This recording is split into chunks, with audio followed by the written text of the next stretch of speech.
রক্ষা করো আমার বাংলাদেশ। মোসাইয়দ চৌধুরীর লেখা কবিতা রক্ষা করো আমার বাংলাদেশ। জানি আমি আল্লাহ তোমার করুণার নেই শেষ। রক্ষা করো দয়ার গুণে আমার বাংলাদেশ।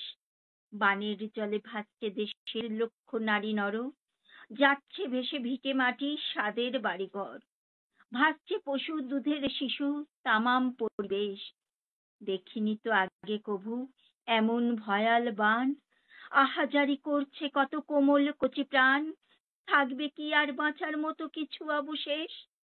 ফেনী নোয়াখালী কান্দে কান্দে হবিগঞ্জে, সুনামগঞ্জ ও কুমিল্লাতে পড়ে আছে মন যেই, বানভাসিরে বাঁচাতে আজ আরজি করি পেশ। সর্বনাশী বানের জলে ঘটছে বিপর্যয়, করছে যারা সহায়তা তাদের হোক বিজয়, ভেসে যাওয়া শিশুর কসম চাই,